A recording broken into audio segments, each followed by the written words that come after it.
ओम नमो भगवते वासुदेवाय। नमस्कार दोस्तों, स्वागत है आपका टी वॉच एजुकेशन में। आज 29 मार्च 2026 है और हिंदू नववर्ष की पहली एकादशी कामदा एकादशी का पावन दिन है। आज के इस विशेष वीडियो में हम जानेंगे इस व्रत की संपूर्ण कथा, शुभ मुहूर्त और इसका वैज्ञानिक व आध्यात्मिक महत्व। मैं हूं आपका दोस्त राहुल गुप्ता। चलिए शुरू करते हैं आज की यह दिव्य चर्चा। चैत्र मास के शुक्ल पक्ष की एकादशी को कामदा एकादशी कहा जाता है। हिंदू नववर्ष विक्रम संवत 2083 की यह पहली एकादशी है, इसलिए इसका महत्व और भी बढ़ जाता है। आज 29 मार्च 2026 के अवसर पर यहाँ कामदा एकादशी की संपूर्ण व्रत कथा और विस्तार पूर्वक जानकारी दी गई है। कामदा एकादशी का महत्व। कामदा का अर्थ है कामनाओं को पूर्ण करने वाली। शास्त्रों के अनुसार यह एकादशी सभी प्रकार के पापों का नाश करने वाली और भक्त की हर जायज मनोकामना को पूरा करने वाली मानी गई है। विशेष रूप से यह कुयोनी जैसे राक्षस या प्रेत योनि से मुक्ति दिलाने वाली मानी जाती है। कामदा एकादशी व्रत कथा विस्तार से। प्राचीन काल में रत्नपुर नामक एक सुंदर नगर था, जहां राजा पुंडरीक शासन करते थे। उस नगर में गंधर्व, अप्सराएं और किन्नर भी रहते थे। वहीं ललित नाम का एक गंधर्व और उसकी पत्नी ललिता नाम की अप्सरा अत्यंत प्रेम से रहते थे। एक अनजाने में हुई भूल। एक दिन राजा पुंडरीक की सभा में गंधर्व ललित गायन कर रहा था।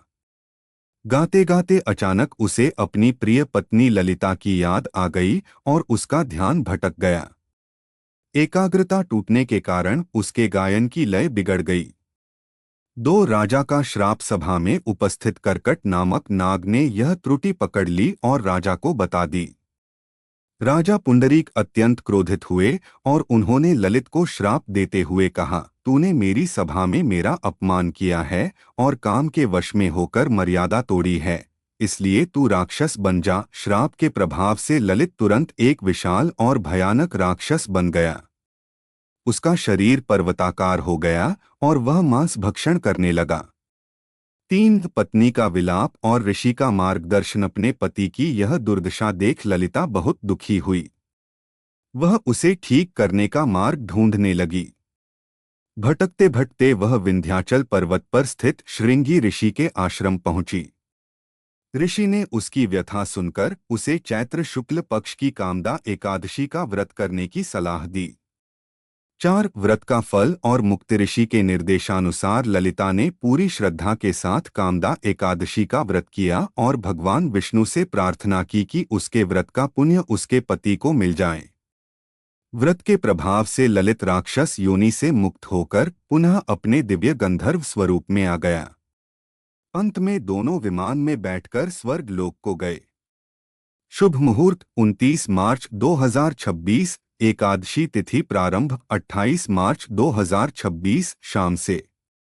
एकादशी तिथि समाप्त 29 मार्च 2026 दोपहर तक। पारण का समय 30 मार्च 2026 को सूर्योदय के बाद द्वादशी तिथि में। पूजा विधि और नियम संकल्प। सुबह जल्दी उठकर स्नान करें और भगवान विष्णु श्रीधर रूप के सामने व्रत का संकल्प लें। पूजन। भगवान को पीले फूल, फल, तिल और तुलसी दल अर्पित करें।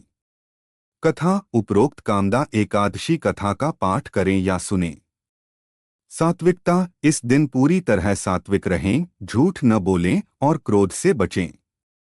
दान। सामर्थ्य अनुसार ब्राह्मणों या जरूरतमंदों को भोजन कराएं। आशा है कि कामदा एकादशी की यह संपूर्ण जानकारी और व्रत कथा आपके लिए फलदायी सिद्ध होगी। भगवान विष्णु आपकी सभी मनोकामनाएं पूर्ण करें। अगर आपको यह वीडियो पसंद आई हो तो इसे अपने परिवार और मित्रों के साथ शेयर जरूर करें ताकि वे भी इस पुण्य लाभ को प्राप्त कर सकें। टी वॉच एजुकेशन को सब्सक्राइब करना न भूलें। मिलते हैं अगले वीडियो में, तब तक के लिए सादर प्रणाम और जय श्री हरि।